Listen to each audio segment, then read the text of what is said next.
Бәріне сәлем, құрметті достар, қалайсыздар? Денсаулықтарыңыз қалай?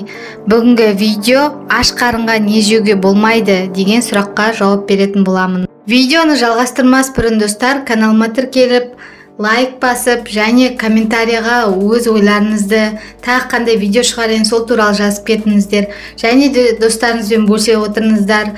Ал бастайық достар, аш қарынға не жеуге болмайды? Асты абайлап жеген абзал.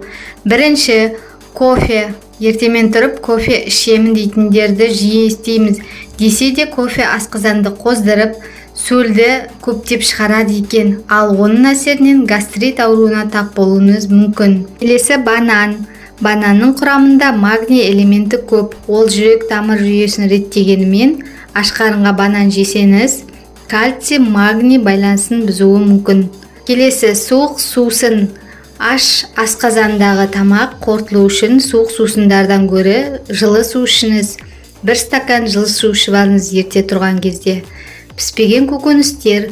Көкөністердің құрамында болатын табиғи қышқылдар ішек шырынының қабынуының бірден бір себебі.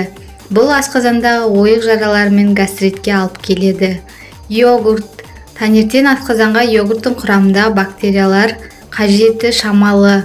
Одан да оны таңғы астан кейін немесе кешке жеген пайдалы болады екен. Тәттілер. Аш қарынға тәтті жеуге болмайды. Ол қан құрамындағы қанттың өсуіне әкелуі мүмкін. Қант диабетіне шалдығуыңыз мүмкін. Цитрус. Аш қарынға цитрус жемісін жеуге болмайды. Ол аллергияны, гастритті қоздыруы мүмкін. Видео ұнаса достар, лайк басып, комментарий жазып, және достарыңызбен бөлісіп кетіңіздер. Басқа адамда таңертең аш қарында не жеуге болмайды екенін біліп жүрсін. Сау болыңыздар достар.